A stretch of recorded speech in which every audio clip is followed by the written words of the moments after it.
Okay. Hello, welcome to Buying Lakeshore Property 101. I'm Lydia Godfrey. I'm the outreach coordinator with the Iceni Soil and Water Conservation District.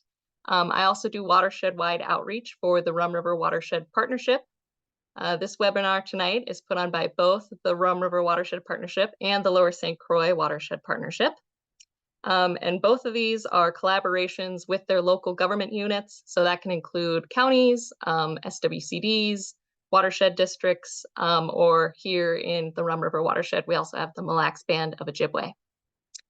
And the purpose of these groups is to create and execute a management plan for protecting and restoring natural resources. So we're really excited that both these watersheds came together tonight to offer this webinar. Barbara Heitkamp is also on the call. She's the educator with the Lower St. Croix Watershed. Barbara, I don't know if you want to unmute and say hi. Good evening, everybody. We were so glad when Lydia and team from the Rum River asked us to collaborate on this webinar. I think that this is going to be a recording, especially that is going to get used many and often. So I really appreciate you all being here tonight and really excited about the dialogue that's going to happen here. Yeah. So for tonight, first we'll hear from Tiffany Determan. She's also at the Iceni SWCD, and she'll speak on lake characteristics and how you can pick a lake to go with your desired lifestyle. And then we'll hear from Tom Furey. He has a cabin on Bone Lake, and he'll talk to us about his experience, and then you can kind of learn what you can expect living on a lake. And then finally, we'll have a Q&A session with a panel of realtors, so you can ask them all the questions you have about buying a cabin or a lake property, and kind of get advice based on wherever you are in your lake property buying journey. So without further ado, I'll hand it off to Tiffany. Okay, I'm going to give this a try without any glasses on because I feel like they fog my vision. All right. Sharing my screen. And Lydia, can you verify that you can see the correct presentation? Absolutely. Awesome. And please yell at me if anyone has any question or raises hands because I cannot see any participants in the view that I have right here. Yeah, so I am Tiffany Determan, and I'm the district manager with the Iceni Soil and Water Conservation District. Super excited to be talking to you today about picking the lakeshore property of your dreams. And let me tell you a little bit of background that will help explain why I'm excited and I'm really passionate about this. I grew up on a lake in northern Minnesota. It's where my mom still lives, and I frequent it very often. I also have a lot of family that lives on lakes in northern Minnesota. So lakes are just really near and dear to me. I don't live on a lake right now, but I have a vision of one day, again, having a home on a lake. And I really have a very specific vision in mind when I am going to be living on a lake. And my guess is that you're here today, probably because you're interested in buying property on a lake, and you have a very specific vision in mind. I'm going to go ahead and forward my slide forwarding is not working. Okay, let's see. Aha, there we go. For instance, if you have very young children, my guess is that your vision of a lake property includes a sand beach for your children to play on. And if you love bass fishing, well, you're probably thinking about a lake that has ample aquatic vegetation, so it provides habitat for those bass that you want to catch. And if you love water skiing or doing really intense recreation, you're thinking about a lake with big open areas so you can drive your boat and water ski behind it. And if you just really like wildlife, you have this vision of a really quiet lake where you can kind of sit and watch all the awesome wildlife that are there. My point is everyone has a really specific vision in mind, but I need you to know this, not every lake can be everything to everyone. There's different types of lakes or different characteristics of lakes that make one better suited to you than another one. And I think it's really important that you understand what some of those characteristics are going into it so that you don't buy a property on a lake and, well, number one, regret your decision because you've just spent a whole lot of money. But also, I don't want you coming back and wishing that you could change that lake or that property. One of my takeaways that I want you to understand again is not every lake can be everything to everyone. I've been in the water resource field for almost 25 years now, and it's helped me get a really good understanding of some of the characteristics that would help you help people in maybe like better narrowing in on your search on which types of lakes you would be looking for properties on. And that's what I want to go over with you tonight. And it's going to be a really high level. And I think that's all that it needs to be. Like this isn't rocket science. There's just some really simple characteristics that if you understand, it'll help you better pick the property of your dreams. So the three characteristics that we're going to go over today are lake depth, lake classifications, and then lake health. And I am just going to jump right into talking about lake depth. This is a super simple concept, but the depth of the lake has a huge, plays a huge role in like determining the recreational use of the lake. Is this a lake that should be like, you should be canoeing and watching wildlife on? Or is this a lake that's going to allow you to bring your big motorboat and do all your types of recreation on? I do want you to understand that some lakes are shallow and some lakes are deep, and some lakes are a combination of both of those. And I'll show you what I mean as I kind of explain lake depth to you. So when we're talking about lake depth, there's really the two depths, shallow and deep. And I want to talk about shallow lakes first. Shallow lakes are lakes that have the majority of the area as 15 feet deep or less. So it's going to be 80% or more of the lake area is 15 feet deep or less. Because they're shallow, they tend to have less capacity for assimilating the impacts of humans like development and recreation. And shallow lakes are going to exist in two different states. This is really important to understand. A healthy shallow lake is going to have really clear water, but it's most likely going to be covered with aquatic plants. And that's because the water is shallow enough for the sunlight to penetrate down to the bottom and allow for that aquatic plant growth. Some people might see those aquatic plants and think we need to get rid of them. Well, the aquatic plants are an indicator that the lake is very healthy, and all of the animals and the processes that are happening inside kind of depend on those aquatic plants being present. And then shallow lakes also exist, and it's called the turbid water state. It's like a green water state where there's a lot of, it's typically happens because of impacts from humans, like development or different land uses. And there's a lot of nutrients in the water. It ends up turning the water very green. So sunlight can't penetrate down, aquatic plants can't grow, but you just have a lot of algae in the water. Shallow lakes are also typically going to have a lot of aquatic vegetation, like cattails growing along the shoreline area, and will most likely have high water tables that are going to like put constraints on development or building that can happen around the lake. So shallow lake uses, this is like very general.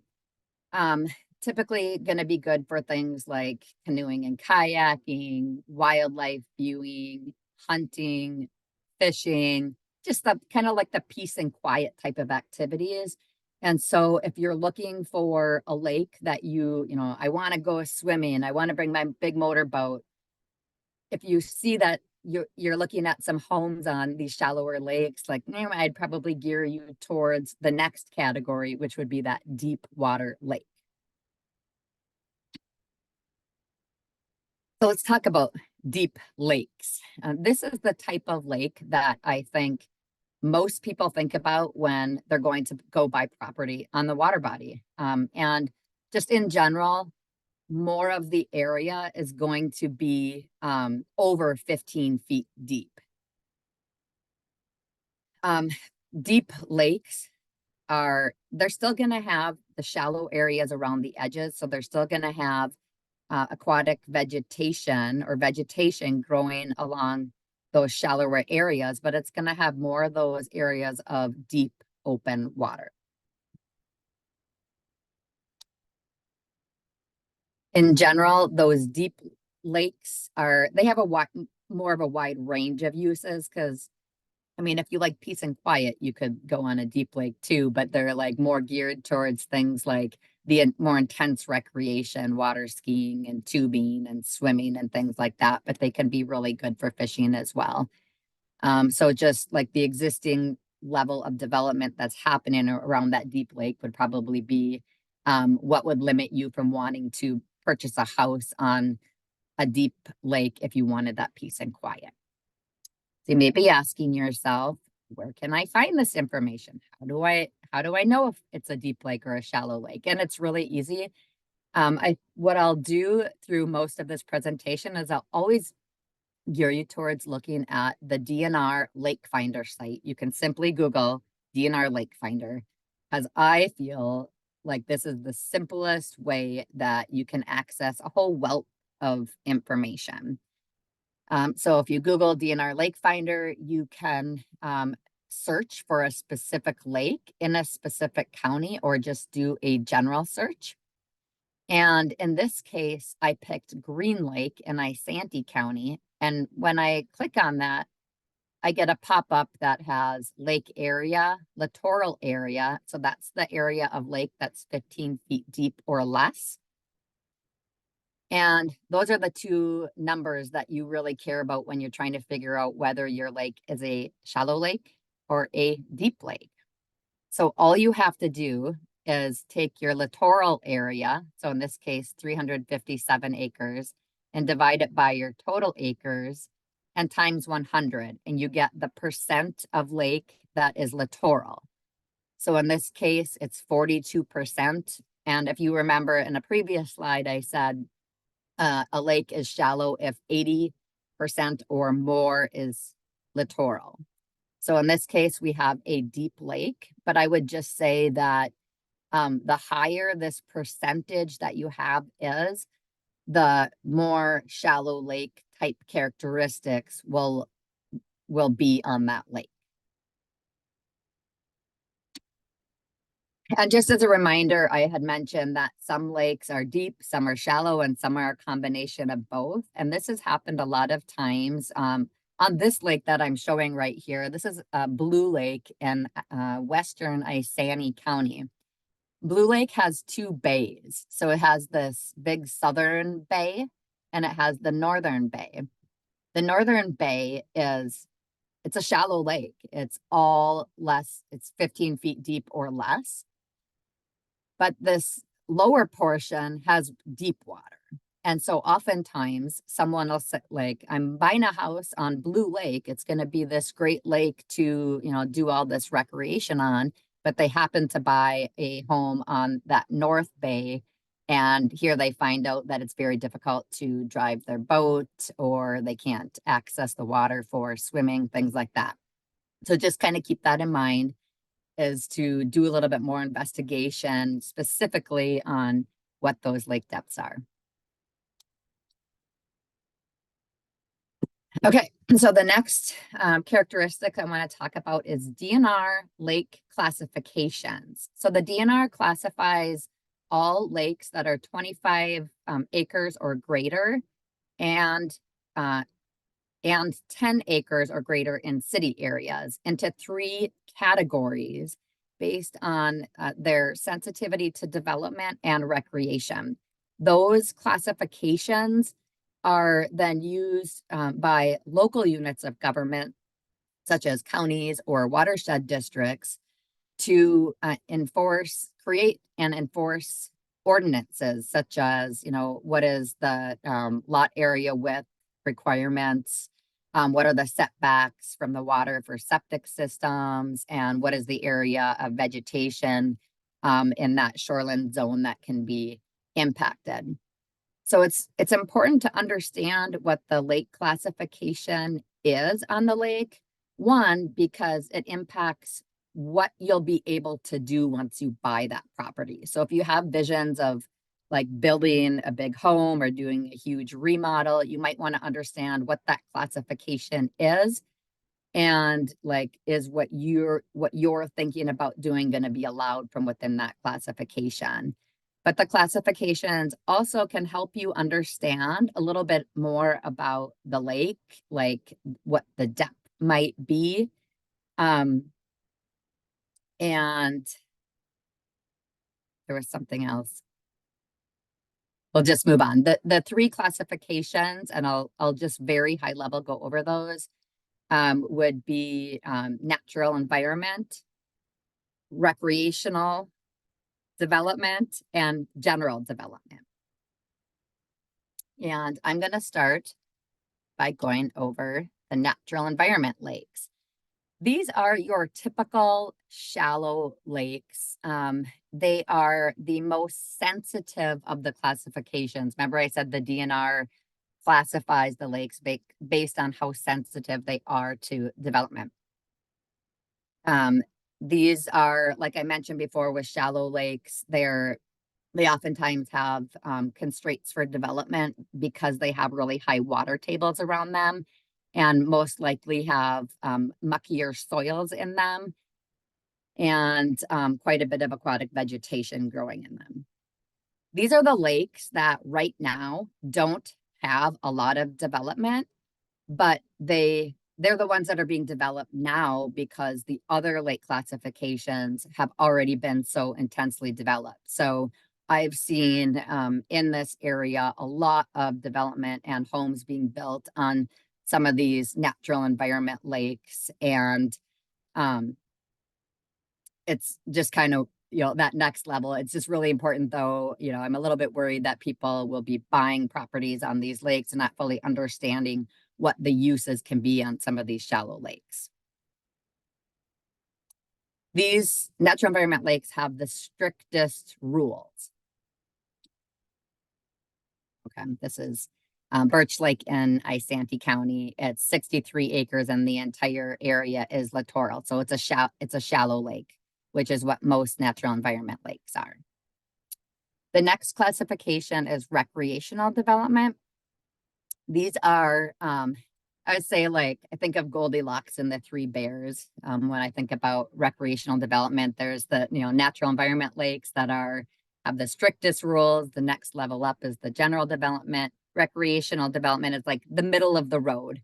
They're medium-sized lakes with medium-sized restrictions on them. These lakes do tend to be a little bit more developed than those natural environment lakes. But you're going to be able to have a little bit more recreational opportunity on them. Blue Lake in Isanti County, I've already showed you this, just so you can kind of see. This lake is, it's classified as a deep lake. I've also seen some shallow lakes classified as recreational development. So the lake depth can kind of vary really in this category. And then the final one that I would point out is general development. These are your typical, like, larger, deep lakes. These are the lakes that, again, people think about when they're going to go buy property on a water body. They have the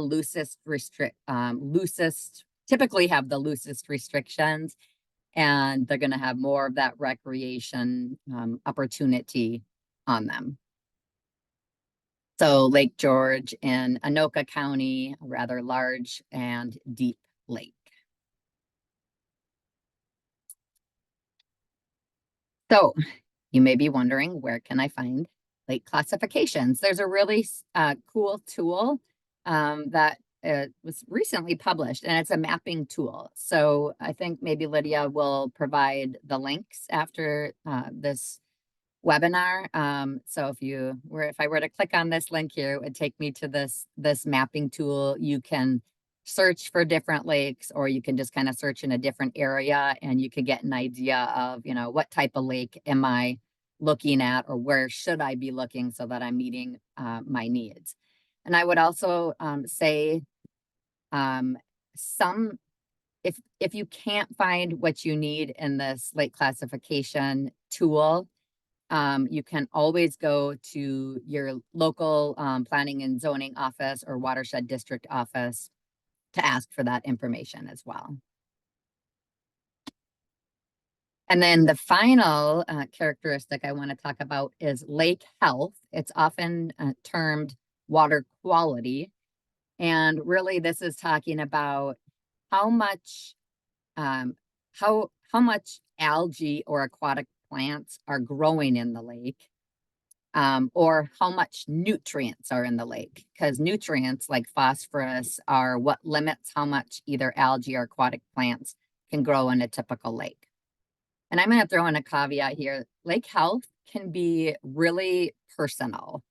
I grew up in northern Minnesota, and it's where I spend most of my time. The lakes there are really, really clean.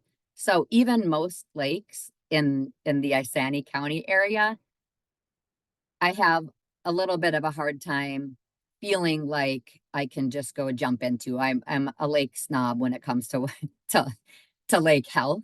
But someone from southern Minnesota, like their expectations of a lake are very different than mine. And they may even think that the lake on the left-hand side here is a great looking lake, and they'd feel completely comfortable jumping into. Typically, unless there's a blue-green algae bloom, it's not going to really impact. It's not a big deal. It's not going to make you sick. It's just the perception of swimming in green water. So I thought the best thing to do to talk about lake health would just be to show you where to find the information. And then along the way, it can just kind of tell you a little bit about it. So I think this might be a little bit small on the screen. But again, go to the DNR Lake Finder website, because it's just so easy to get to different information. In this case, I looked for Green Lake again in Isani County. And on the left-hand side, there's a water quality tab. So you could go ahead and click on that. That's where I feel like you can get the best information.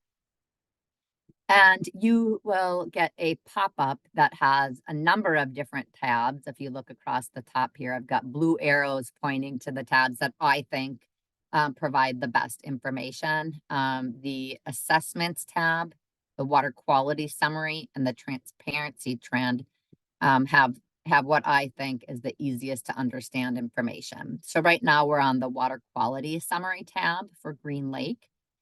And these charts with colors, it's really simple. It's a summary of how green the lake is based on samples that have been collected for the lake. You don't really need to understand anything except for that. And I would just look at this top trophic state index, which is a summary of a lot of information, and see where the little red dot lies on that chart. So the further to the blue side, the more healthy or clear the lake is going to be. So oligotrophic means like a clear water body. And the further you are to the green side is the more green the water is going to be, or potentially more aquatic plants growing. So I tend to want to look at lake homes that are more on that oligotrophic side. So Green Lake is heading towards that greener state. Another piece is in that assessments tab. And this is just, has the state looked at information for the lake and to determine whether or not it should be classified as impaired. That means it's not meeting certain water quality standards. So for Green Lake, this lake is listed by the state of Minnesota as impaired for a number of different parameters. Mercury, the fish species that are present there, and then the amount of nutrients that are in that lake. So if I were to see an impaired lake, I might I don't know if I really want to buy a lake home on that lake. And then the final tab that I'll just show is that transparency trend tab. And that is how clear is the water. So this is the what is collected on most lakes because it's free. It's a measurement of how far you can see down into the water body. And there's always a real nice summary of that information, a written summary, which I find very helpful, and a chart to look at. So is the trend improving water clarity or is it declining? It'll just tell you a little bit about the lake health and what you can expect if you were to move on that lake. You may not find the lake that you're looking for on the DNR Lake Finder. There's other places you can look on the Minnesota Pollution Control Agency website has something called the Environmental Data Access. But also, I think you should always feel free to contact local government, soil and water conservation districts, counties, watershed districts. They often know those lakes very well. And then I also wouldn't hesitate to contact other people that live on the lake because they know firsthand what that water is going to look like, especially if you're looking at the water in the springtime. It's going to be totally different than if you're looking at it in the summertime. So talking to people who know the lake, I highly suggest it. So I just wanted to kind of one final piece about lake health is show you a comparison of those, the trophic state index graphs. So you can kind of see what the difference of the lake might look like. Here's that Green Lake again, heading towards that more green on the chart, the more eutrophic state. And this is Spectacle Lake in Isanti County, which is, we call the gem of Isanti County. It's very clear, but it's heading more towards that blue, kind of the blue area, meaning less nutrients. So if I were looking for a lake property, I'd look here. And I think I'm going to wrap up, but I did just want to say there's other questions, a lot of other questions I think you should be asking yourself when thinking about buying a lake property. Just to name a few of them, are there aquatic invasive species on the lake that might have a big impact on the use that you can have of the lake? What is the lake bottom like, even at the specific home that you're looking? So, is there a firm bottom that might be okay for swimming, especially for little kids, or is it super mucky? Because chances are you're not gonna change a super mucky bottom into a beautiful sand beach. Is my shoreline eroding would be another really great question. And you might want to find out a little bit about what you might be able to do to stop that shore from eroding. And I think maybe our next speaker, Tom, will address some of that. And then finally, find out if there's a special taxing district on that lake. A lot of times there's a lake improvement district or a watershed district where they charge an extra tax to do water quality improvement projects, but it could be a surprise if you don't know about it. So something else important to look at, and you can talk to your local government to find out the answer to a lot of those questions. And again, speaking to neighbors. So hopefully that was a adequate overview of 3 characteristics that are helpful in helping you find the lake property of your dreams. And I don't know, Lydia, if there's time for questions or. No, yeah, that was perfect. You do have time for Okay. a couple questions if the audience does have any.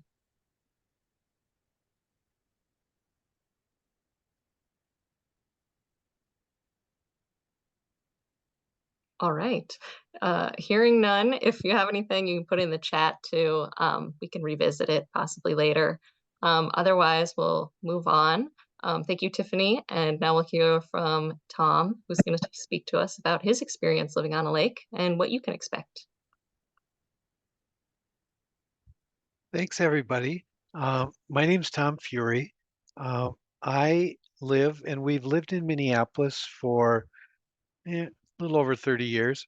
And about 8 years ago, we decided to buy a lake property as a vacation lake home, not a home so much as a place to go almost every weekend. So we bought the cabin, and we've enjoyed it and made a couple of changes. Probably remodeled the entire property, although we haven't moved many walls. We've just done everything else, and we really enjoy it. We bought it because we have 4 adult, somewhat young adult children. When we bought it, a couple were still in high school. Now they're all through college, and we wanted to have a place where we could. I guess when we looked for places, my wife and I had a little different ideas about what we wanted. She knew that I grew up in a lake country. I grew up in northwestern Minnesota near Detroit Lakes and loved being near the lakes. My parents lived on a lake for quite a few years and we enjoyed it. And I so we looked for a lake that would be close to home. Our criteria were 45 minutes to an hour from our home that we assumed we'd keep in Minneapolis, and an area that had some amenities that we would be able to enjoy. And those are some of the main criteria. Let's see, did I think of anything else? Um, no, those were, well, and we knew a little bit about Chisago County and Center City, I think. And so we looked at a map and boy, there's a whole bunch of lakes right in that area. Let's start looking. And we talked to a realtor, and the realtor showed us maybe probably about 10 lake homes that he thought fit our criteria. And then we picked a home on the west side of Bone Lake. Bone Lake is just on the northern edge of Washington County. The northern edge of Bone Lake is probably less than a quarter mile from the southern border of Chisago County.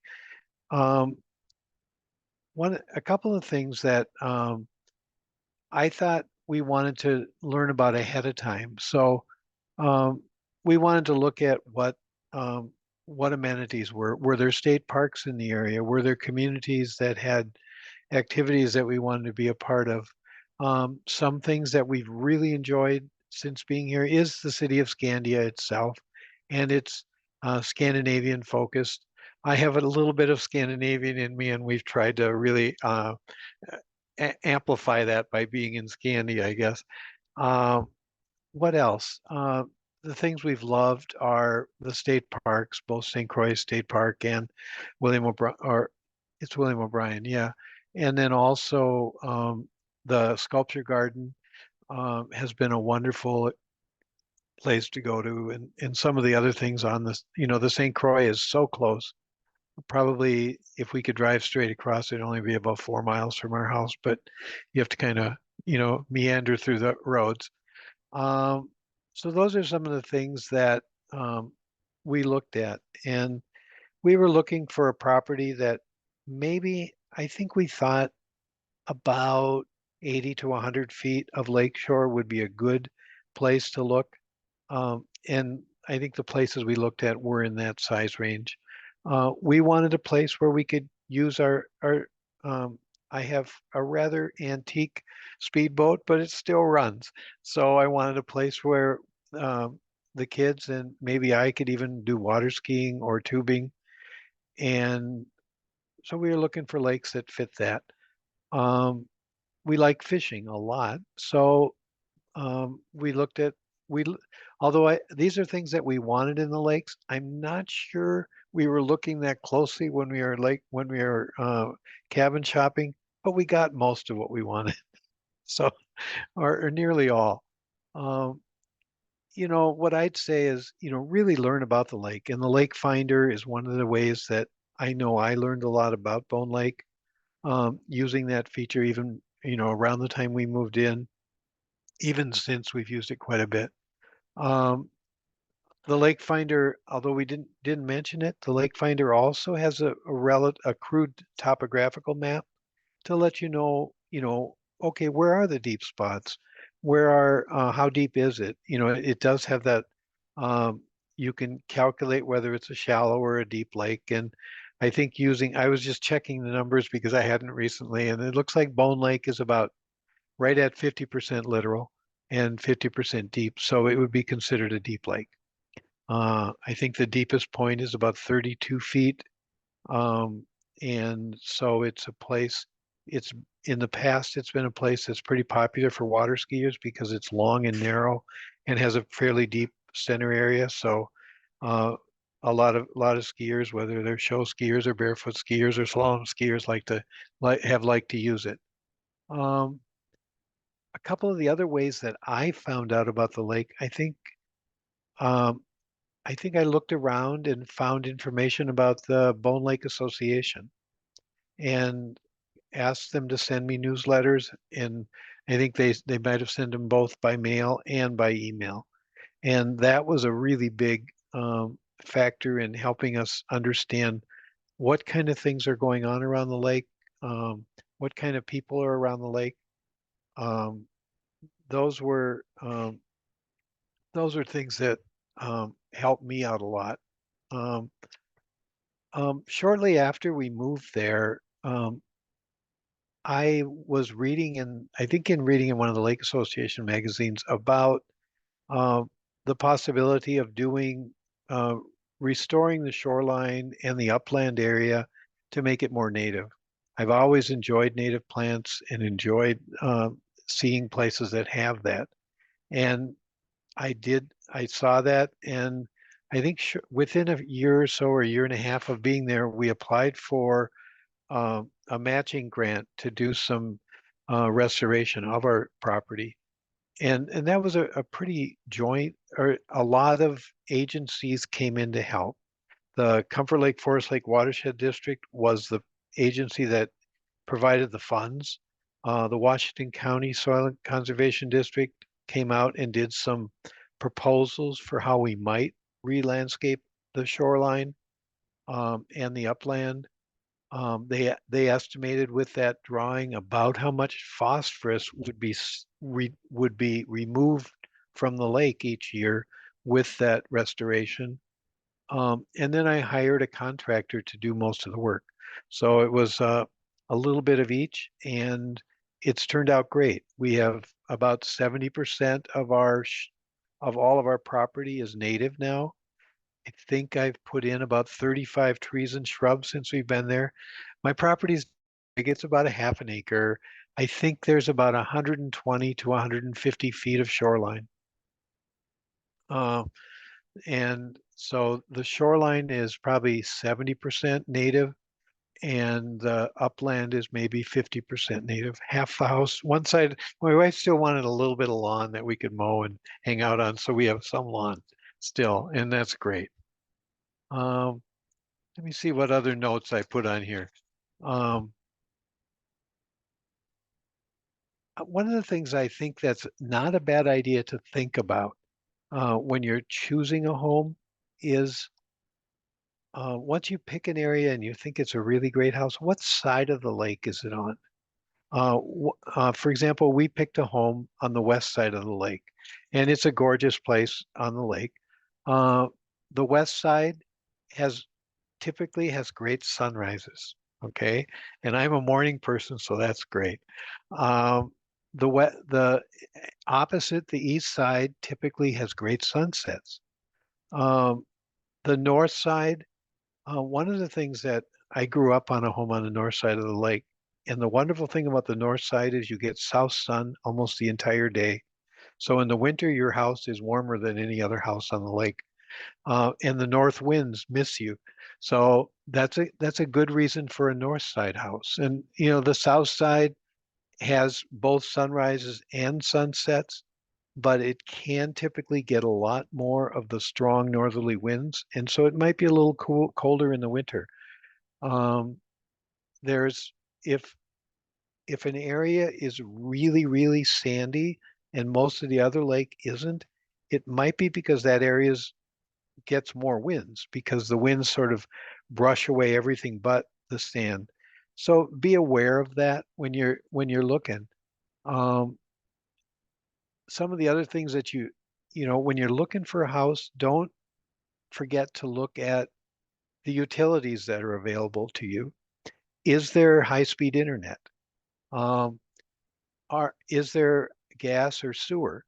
Um, is there what type of garbage and recycling services do they have available? Is there a home owners association? You know, if you're in a development, there might be. Um, what is the school system that's available to you? I think on Bone Lake, we are officially in the Chisago City School District, but I would say 50% or 60% choose to go to the Forest Lake District because they're about halfway between. Um, so those are all things um, that you might want to think, that are not a bad thing to think about. Um, Another question I was asked to, kind of respond to is, what kind of surprises did you have the first few years when you had your house? And I wrote down, although I grew up on it when I was a little kid, it was a whole new learning experience to learn about septic system management. If you live in the city and you have city sewer, it's a very different experience to learn about that. Um, Winter can challenge things for the septic system. They can freeze your sewer line, which makes for a big mess.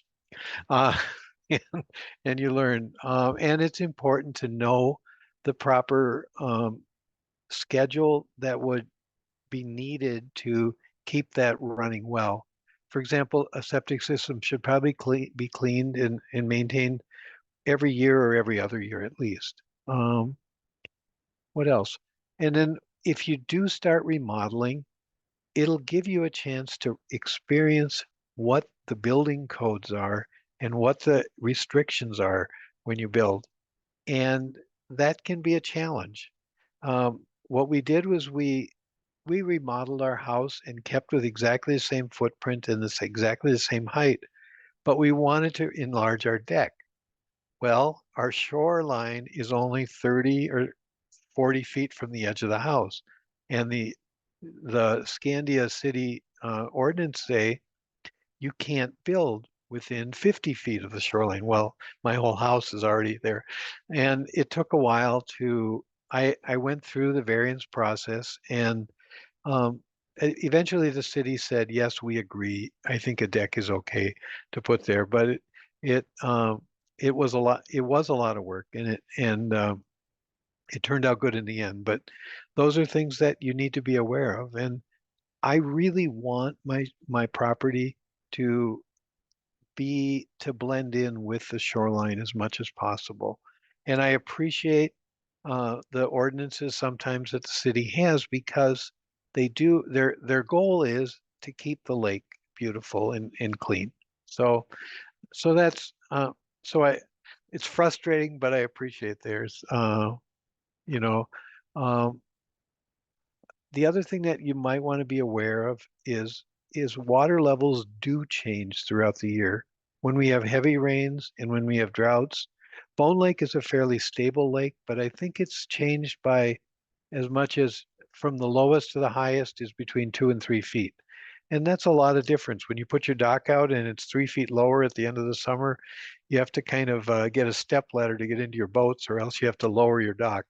Um, and so those are things that you might want to be aware of. I'm gonna, the other thing I wanted to talk a little bit about is when I told you shortly after we moved there, um, we applied for a matching grant to do some shoreline restoration. And along with that, the Watershed District invited me to join a class to become a Minnesota water steward. So it was a it was a win-win for the Watershed District. They got new property restored, and they got a volunteer. So it worked out great. I took the Minnesota water. It was called the Master Water Steward program, but it's been changed to the Minnesota Water Steward program. Um, and I learned a lot about taking care of the shoreline and about native plants. I wouldn't say I'm an expert, but I'm a doer. And so I've continued to be actively involved with the Watershed District. Um, the things that I've done with the Watershed District is I've done stream monitoring, citizen stream monitoring for a whole year, 1 year, that helped the Watershed District identify streams that had higher pollutant values that might have something upstream that needed to be repaired. I've been one of the camp volunteer sampler for 2 years now, which is every other week you take measurements of the lake, which include water clarity, and you take water samples where uh, the Metropolitan Council will do measurements of phosphorus and nitrogen and that's, as you know, we were talking earlier, those numbers are available because there are volunteers like me that take those values and send them in. Um, I I also shortly after I came started attending the Bone Lake Association meetings. Um, and then a couple years later became the vice president, and a couple years later, as in a month or two ago, became the president of the Lake Association. So those are some things that I really love working with the outdoors and helping other people to appreciate what they have and make it better. Um, Bone Lake has been delisted after 20 years of being on the impaired waters list. And everybody on Bone Lake is very excited about that. But we want to continue to make it even better. So there's more to be done to make it even better. Um, I'm trying to think, what else did I have anything else? I wanted to talk a little bit. Somebody said I might want to try to talk about ways you can adjust um, your shoreline. There's a couple of different measures that are out there. One is called Score Your Shore. The other is called Score the Shore. They're somewhat similar, but what each of them does is looks at the divides your property, at least the property between your house and the lake, into maybe three different zones. The one zone is the shoreline, which is from where the water starts kind of to the top of the bank, anywhere from 20 to 50 feet in from the shoreline. So that's the shoreline zone. And that zone is very important in that it is the last zone that really slows down water flow, slows down nutrient flow, and keeps it from going out of soil and conservation district.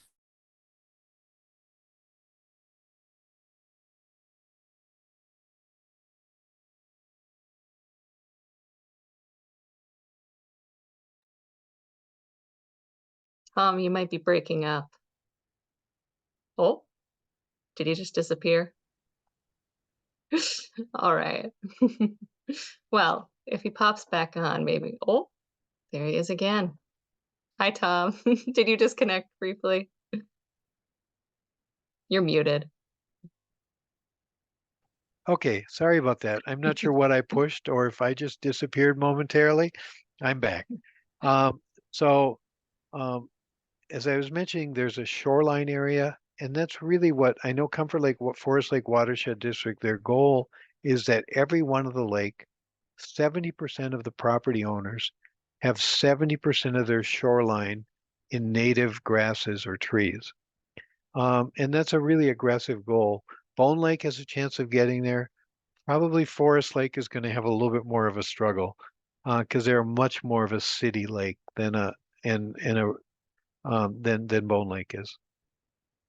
And then there's shoreland, which is the area up above that first kind of the edge of the hill, from there to the property, or maybe another 50 feet back from the shore. That's an area too that can benefit from native prairie planting, tree planting. All those things are going to help reduce the speed at which water runs off from homes and roads. The third area is the aquatic zone, which is essentially the zone that would be between the beginning of your dock and the end of your dock, and that whole area of the water close to the shoreline. And I think most, at least our watershed district right now, is just focusing on one of those zones. But the aquatic zone is going to really, as you improve that, it's going to improve especially habitat for fish and other small animals like turtles, ducks, and others. So the different methods I told you, there's Score the Shore and Score Your Shore. They use slightly different metrics, but they come to about the same answers. Um, there, so those are some of the things that I've learned about to try to help me to be as good a landowner as I possibly can. I don't have too much more to cover. Any questions that anybody had from all the rambling that I had?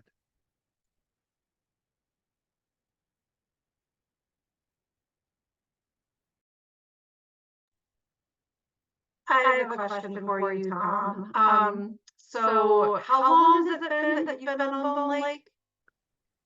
8 years. 8 years.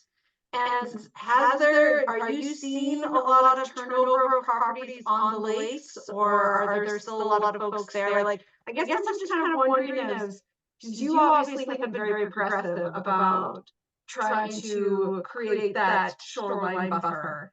Do you feel that a lot of your neighbors also subscribe to that aesthetic, or do you see lots of shoreline alteration still happening that's going for that more suburban aesthetic? Great question. On Bone Lake, there's approximately 80 homeowners. About half of those homeowners are seasonal and about half are year round. Among those 80, there's probably only 15 that have almost no native shoreline of the whole group. And the watershed district is really working hard and encouraging people and advertising about programs that are available. And I know of those 15, I know of at least 3 or 4 of those households are asking, how can we do this? How can we improve it? And I'm going to continue to do things. I also have, I've started a gravel bed tree nursery where I grow 50 to 70 trees each year and sell them to people around Bone Lake or Scandia or whoever chooses to buy them. I did something new this year that maybe it'll catch on. It didn't really catch on too well this year. I had a pontoon planting day where I threw a bunch of small plants on my pontoon, drove around the lake, and if somebody said they wanted them, I planted them and drove to the next place. And it was great. It was, there were 3 or 4 families that said, yes, I'll take them. And so I planted, red Osseous dogwood, willows, and I think those are the main things that I planted. And so that was, those are some things and what I'm going to probably do, because I don't want to tax the Bone Lake Association too much, is I'll probably start my own webpage about some of the things that can be done to help it to grow trees, to improve the shoreline, so that it's a separate way they can hear about it, but they don't have to be pelted to no end by my idea. And there's a lot of people on the lake that have feelings very similar to mine, and not all, but there are many. And so that's good. I have a Thank you. question, Tom. You're awesome.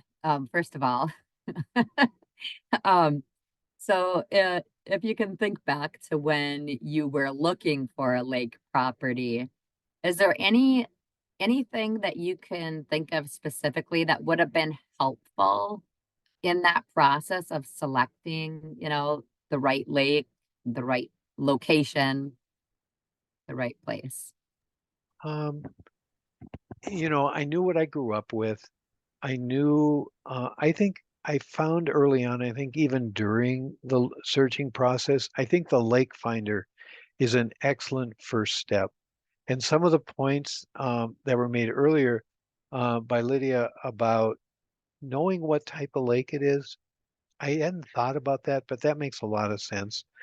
And, um, those are things that I think help a lot.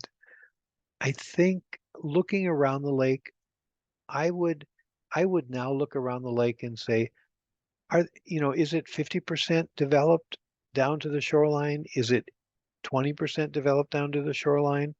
Which one do I want? Because the less developed it is, probably the cleaner it's going to be in many instances. So,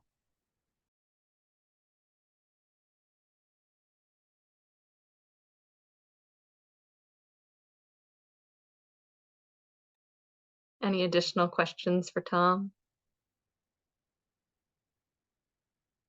Okay.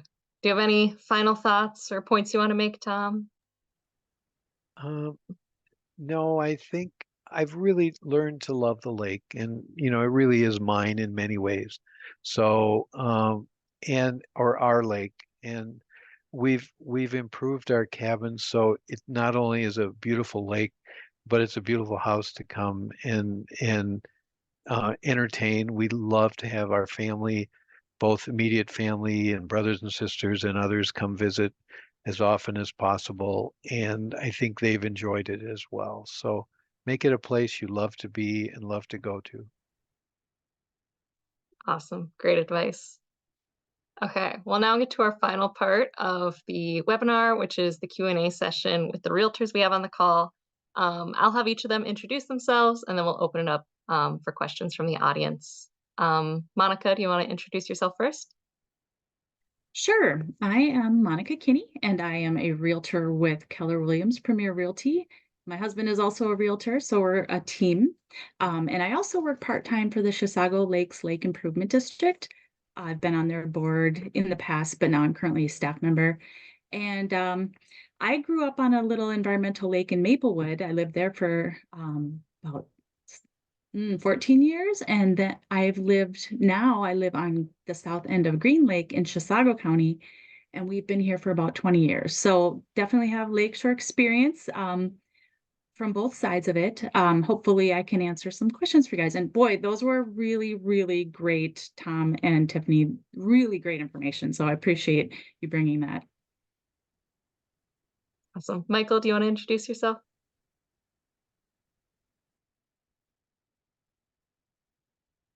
You're muted.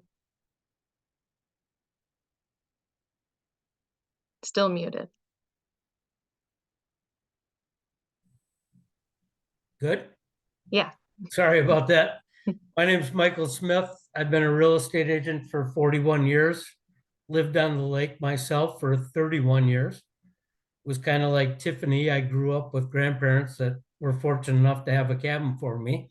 So I've been around water pretty much all the time. I do actively sit on our lake association.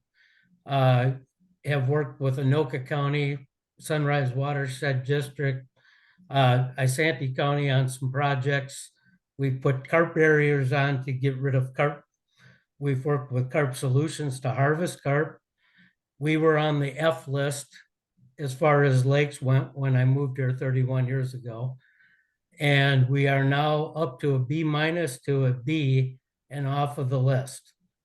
We went from 6 inches of water clarity when I first moved here, and we're over 6 feet now. Typo Lake, which is our big problem for the phosphorus because there's a lot of farmland around it, which is pouring into our lake. And now that we're getting rid of the carp, they're not stirring it up, so it's settling in the muck. And they went from 0 inches of clarity to almost 2 feet now. So you can make drastic changes, kind of what Tiffany and Tom both said, as far as getting the clarity up. The big thing is buffers. Usually the biggest people who complain about the water clarity are also the people who manicure their lawns right to the water's edge. So you can do a lot of things with the native plantings. Again, carp management, which allows, phosphorus and other things to settle. And then the natural weed growth actually clears the lake as well. Couple of things that I would add to what Tiffany and Tom said. Tom touched on the septic system. Again, when you guys are trying to make your list to, if you've bought real estate, you do your wants and your needs list. On lake, it's a little reverse of that. When I was looking, I cared about the lake and the fishing first. Shoreline second, the size of the lot third, and I looked at anything from a new construction build job to a tear down to a remodel. Some of the other things that I've had clients that have looked, I had a guy that had a float plane. He flew in from work every day and he needed a lake that he could land on safely and have enough room to take off. Other people look for, are there bars and restaurants? Some people love it. Some people absolutely do not want it. Is there a gas station on the lake so you can fill up your boat? Some people care extremely about that. And then as far as picking a location, my suggestion is kind of figure out what your time frame is to where it's important. Is it your kid's school? Is it where you're driving to work? And drive it. Like Tom said, he didn't really know. He started looking because of the amount of lakes around. So then if you were working, you'd go there and drive to school. If you had kids, drive to work, do it during rush hour so you know what the time frame is. Do it on a Friday afternoon so if you have to leave work at noon to beat the rush, especially on Highway 8 like that. So there's a lot of additional things that, when they were talking about the 3 different kinds of lakes, some of them have a horsepower limit, for example, on your boat. Some are, canoe or paddle or kayak only. There are lakes out there that, for jet skiing purposes or big boat purposes, water skiing purposes, there's hours that it can't be done. So when the skiers want to be out at 6 a.m. on a Saturday morning, the people that like to sleep in with their windows open might not like that. But some lakes actually have rules and regulations about that. So, and then the well and septic is a big thing. If you've never had it, don't understand it. When they were talking about the sizing of houses versus the lot, some of these properties are grandfathered in, so you can't do anything. Some, you can only do it if you leave the foundation in one wall, for example.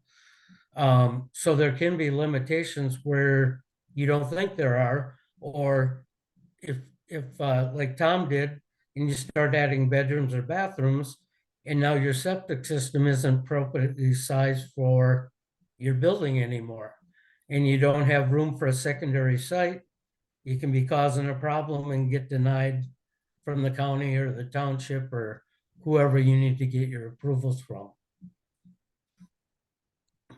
Awesome.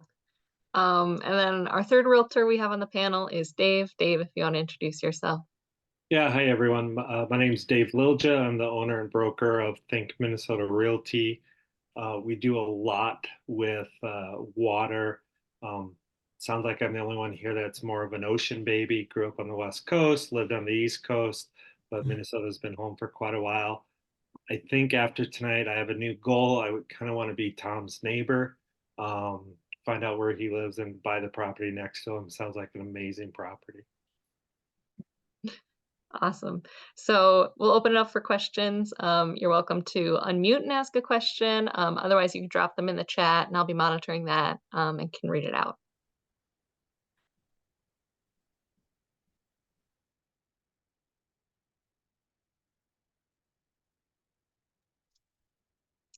And I can get us started with a question too.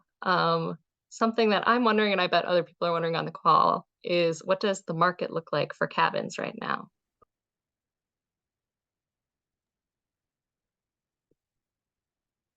I'll go. I still think there's not enough inventory. I think that if you have one and it's priced right, I think it can sell really fast. Days on market is up, interest rates are up. I think there's a lot of factors that come into play. But simply, I think it's tough for buyers right now. I think there's a lot of restraints on buyers, and the biggest one is inventory.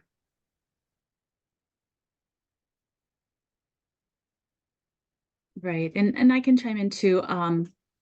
As far as cabins go, I haven't sold cabins per se. I've sold lake homes, and I've actually seen a lot of people who are kind of meeting in the middle where they're foregoing that long drive to a cabin and they're buying on the lakes that are within the driving distance of the cities.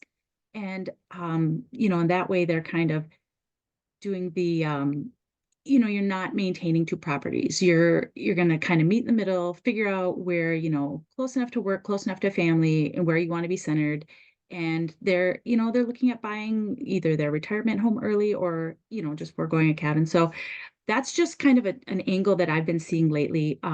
As I mentioned, I'm in the Chisago Lakes area, and we're, very much like Isanti County, we're fairly close to the cities. So I'm definitely seeing a trend in that.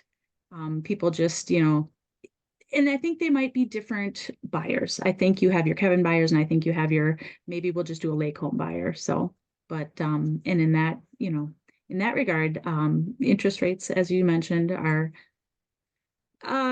they're not that favorable right now compared to what we've seen. But also lake home buyers or cabin buyers aren't always as affected as like a first time home buyer. So, but yeah, so keep your eyes open, be ready for those lake homes when they come on or cabins when they come on, and tour them. If they have open houses, tour them because they're all different. Every home is unique. Every lakeshore is unique. Every lake is unique. So, until you find that perfect combination of home with the lake you want. And my experience has been, I've talked to people at open houses and they've been looking for years. It's a hobby, either that or, they just haven't found that right combination yet. So be patient. They're out there, but be ready to react when you see one. I'll just add one thing to that too. I have seen that lately everything is either going still in multiples on the lakes or is sitting around for a while for the people who are trying to get greedy. And that's one other thing for you potential buyers to keep in mind is when you're looking at possibly a cabin or something, you need to make sure that if you want year-round, you need to make sure that it's a year-round cabin. When you get into cabins like that, sometimes there's not insulation, sometimes there's not a heat source other than possibly a wood burner. Sometimes there's not running water or toilets, So before you start driving, especially if you're going way up north or something, you need to have in your mind what you're willing to do.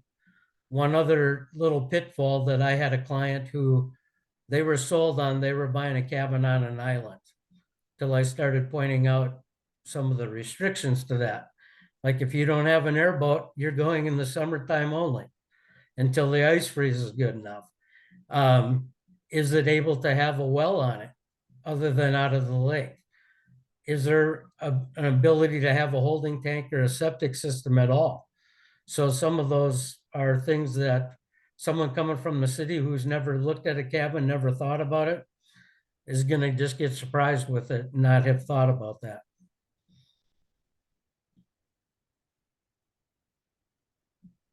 Great answers. I'll keep going since they're, oh, Wes, do you have a question? Yeah, I'm from base camp country real estate and kind of newer to the real estate world. And for you guys, with dealing with homes along lakes, do you find more often than not that you're dealing with flood zones, or is it kind of hit and miss?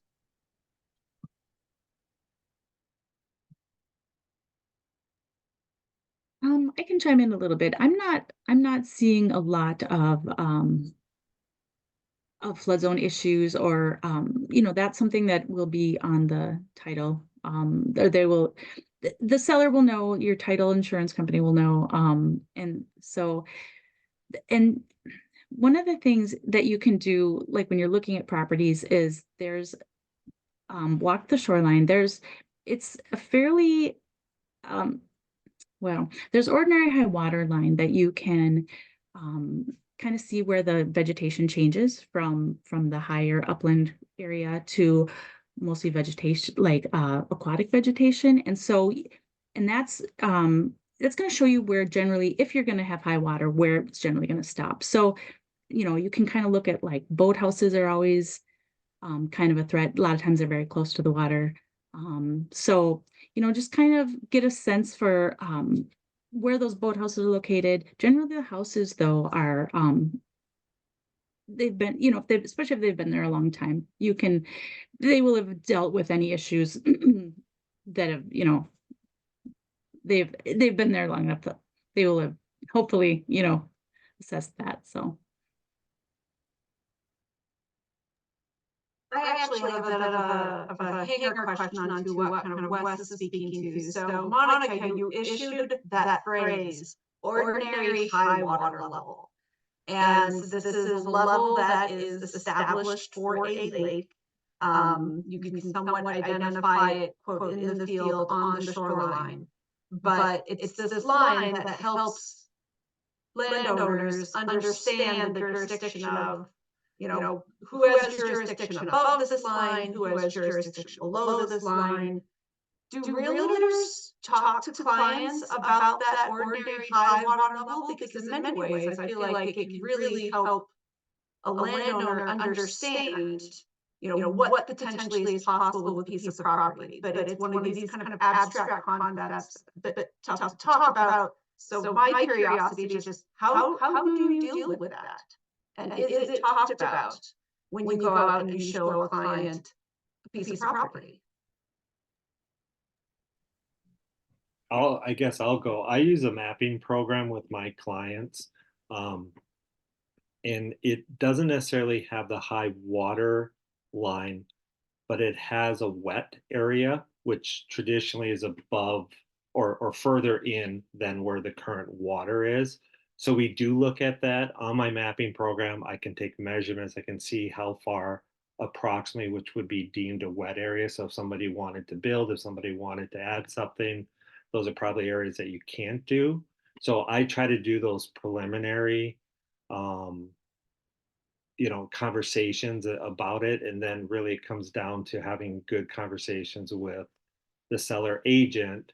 And hopefully you have a seller that knows and has been there. It's really easy when you go to a listing and the seller's been there for 20 years, 30 years. But sometimes if you have a property that's been inherited, or you have, somebody selling to help somebody through a power of attorney, you may not know those. And then you just try to look for as many cues as you can using land and where stuff starts and looks and erosion, things like that. But it's a tough conversation to have. I'll just add to that as well. So again, when you're asking about the high water mark, that's typically a 100-year high water mark is what it's referred to as. That can move from year to year. What that's just stating is that's at that point the soil is compromised by the water table, basically. So if you were putting an addition in or new construction, they're going to make you do a wetland delineation. And I just did a new construction that was 400 feet minimum away from a watermark. When they came out to do the wetland delineation, there was a weed in the middle of the field that was an aquatic plant And that 400 feet away was the wetland delineation that you could not build in, even though it was 400 feet from water. So it's a per individual house basis. And, you know, the county, and you can go on different websites and see the high water mark, but that still is not a guarantee that there isn't something up in a green grass field. And another good thing to consider, always a good practice with any home, is to make sure you very thoroughly look at the disclosure, the seller's disclosure, because if they've had flooding, they will have to disclose it if there's been any damage or any repairs due to flooding.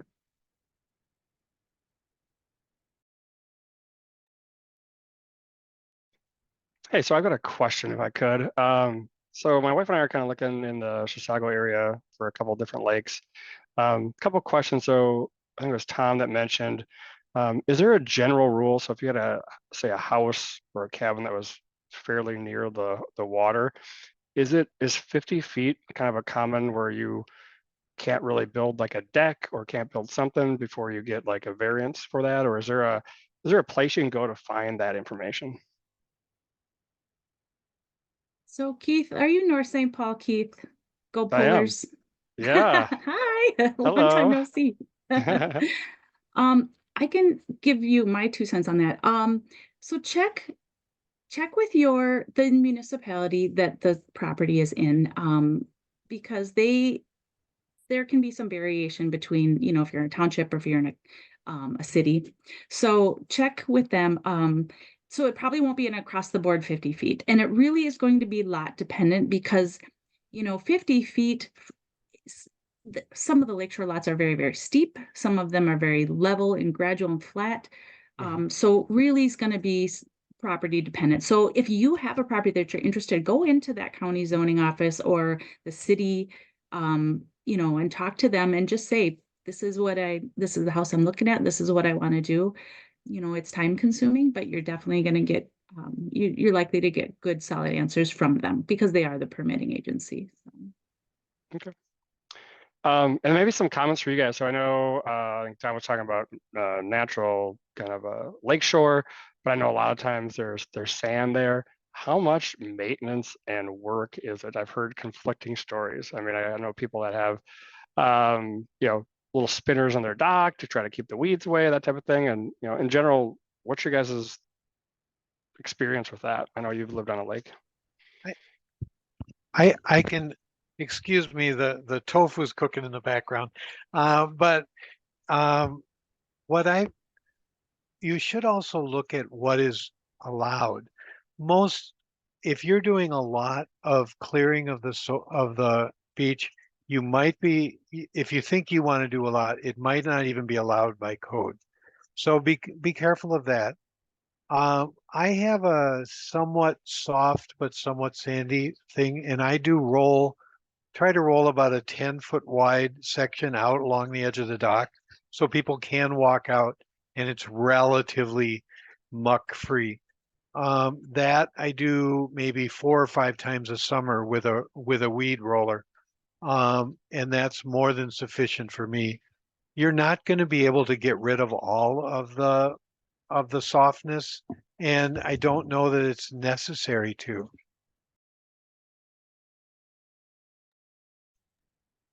Makes sense. Thanks, Tom.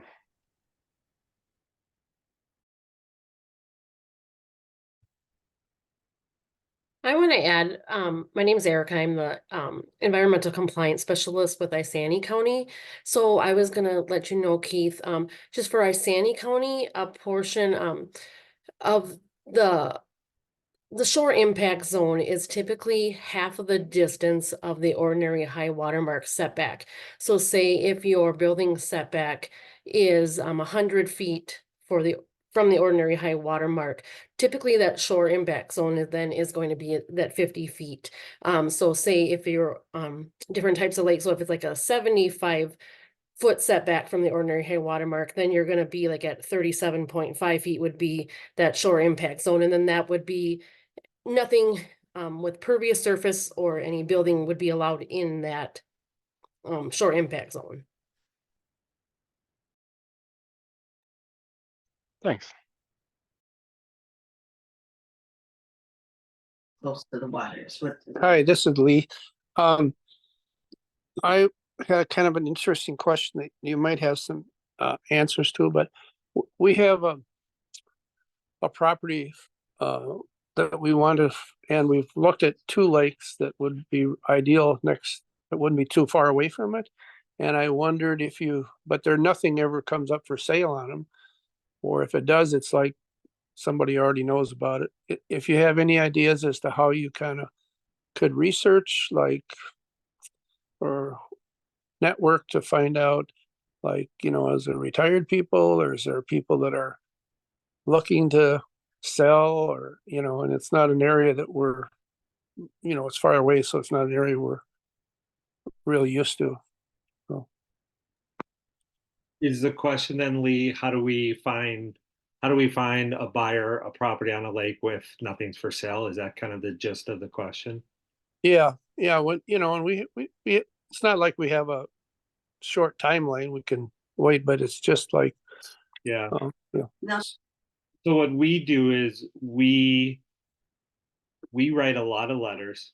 We try to make as many phone calls as we can. We try to basically cyber stalk as much as we can to find who owners are and reach out to them.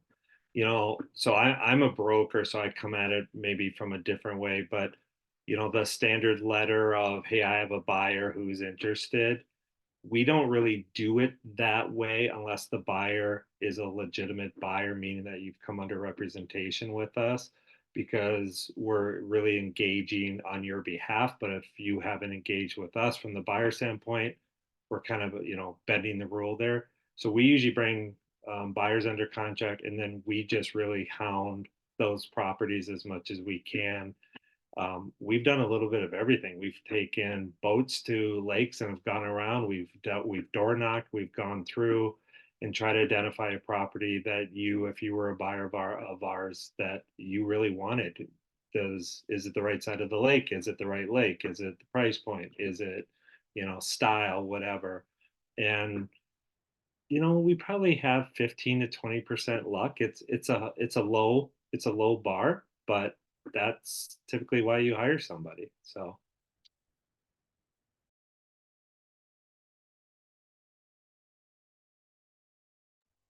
Yeah. Okay. Thank you. I think a related question to that is there ways people can make themselves more competitive when going after these lake homes and their cabins? Well, if he's talking about a house that's on the market, I have a lot of people that start looking and they're not ready to buy. And what I mean by that is they might be emotionally ready. They might have found the right property, but they're not in a position to write an offer. Are they pre-approved? If they're cash, do they have a contingency to sell? I think, Michael hit it, that when something does come on the market, it either goes right away or it sits. And the ones that are going right away, sellers are going to look at what's going to be the best option for them. And time is of importance for them. I often find that sellers aren't going to wait around, a month or 45 days for a buyer to get their duck in a row. So I just really spend a lot of time preparing what the client is and what they're looking for. Michael mentioned before, like a seasonal or a cabin.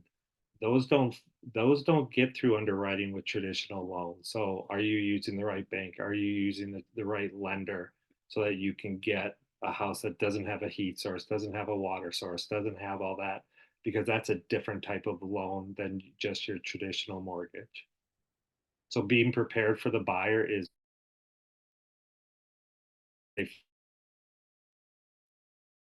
Right. I agree completely. In addition, I'm sorry, I hope you weren't, I don't know if you were done. Okay. Like you said, be ready to move when the property hits, but also do your homework and kick some tires and get out and see all the lake homes you can see. If someone's having an open house, do it. If you can, get your agent to take you through anything, even if you don't consider it to be a contender, because there's just so many things to consider. In addition to everything that goes with a regular property and a lot, then you've got the Lakeshore as well. So and just and narrow it down. If possible, if you can go at it with maybe 3 or 4 lakes that you're very interested in versus, all of 3 counties, you're I think you'll just be better prepared to react when the right property comes up. But definitely look at them online, get out and see as many in person as you can, because like I mentioned before, they're all unique. Every lakeshore property is unique. And then when you see the right one, you'll feel confident. Um, the fact that a lot of them are snatched up right away, those people, they've found the one. And you don't always have the luxury of doing any of that background work. When a property comes on, you have to be ready to react quickly. And another thing you can do is you could join the Lake Association. You could ask for their newsletters and, start doing things, when you want to be up there. Even if you're not living there, if you want to be up there, you might be able to find things that way. And for some of you guys that it sounds like maybe you've been looking for a year or two, the other thing to do is make sure you meet with your loan officer if you've had a pre-approval done, because there has been some changes in the last year as far as down payments, interest rates, things like that on a secondary home. So if you're doing this based off of something you did a year ago or something, you might want to get that refreshed so you have a current letter if you decide to put an offer in on something. And secondly, you know what the changes are as far as down payments, interest rates, how it's handled from an IRS level.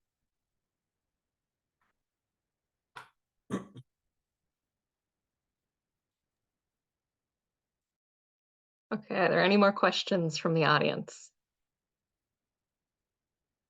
Okay, before we wrap up, the final thing I want to know is what each of your top tip would be for people going after cabins or lake homes. I'll go. I think I said it. Be ready. You have to be ready to pull the trigger, and that might be this Friday or it might be a year from now. But like Michael's saying, talk with your lender, be ready to go. These are hard purchases. You're often going against emotion with other people. You don't know if they grew up in the area. They don't know if they're buying the house that was grandma's lake. They don't know if they're, and so you just need to be ready to go. And I agree with Monica. When you see it, you'll know. And I would say be patient as well. Don't settle for the wrong property just to get on a lake. And I think Tiffany mentioned it. Just know what you want that lake for. How do you want to use it? How do you want to use your property? When you have a lake property, your family they'll know. They'll show up. All the holidays will be at your house. So, if that's what you're going for, that's awesome. But be patient and be creative with your search. I mean, make sure, if there's a lake you really like, make sure you're driving around it. There are for sale by owners. There are things that might pop up. Just keep tabs on it. Tom said, he mentioned the lake associations. Most lake associations have at the very least an annual meeting. Sometimes they have monthly meetings. Get involved. If there's a certain lake that you're really targeting or a certain area, get involved. See, and each lake association has their own, you'll get a really good feel for if it's a good fit for you. And I don't want to say they have their own personalities, but they kind of do. And lakes all have their own personalities as well. And so just find the good fit. And then when that's the lake you want, just, keep tabs on it and be patient. It'll happen.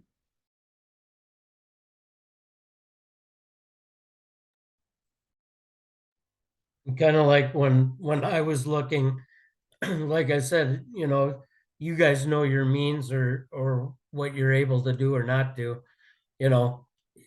Be creative, like the other realtors just said. If you like the house, you like the lot, it's a big lot, but it's not a big enough house, can you do an addition rather than look for the bigger house? Uh, if the lot isn't right or the lake isn't right, that's a number one no.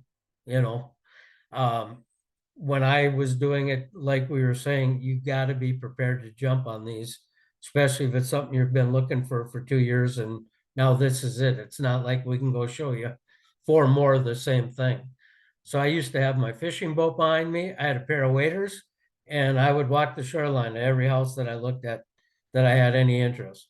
I'd go to the launch my boat, fish it, and drive by the property on the lake. So I did all my homework regardless, and you guys as homeowners should want to do that kind of stuff as well. See how deep the lake is at the end of your dock. You know, can you take off water skiing right from the end of the dock?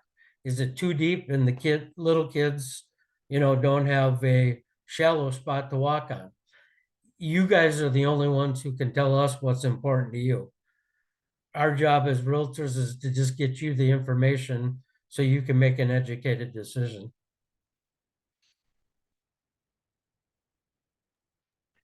Awesome. Excellent advice. Thank you all for being here.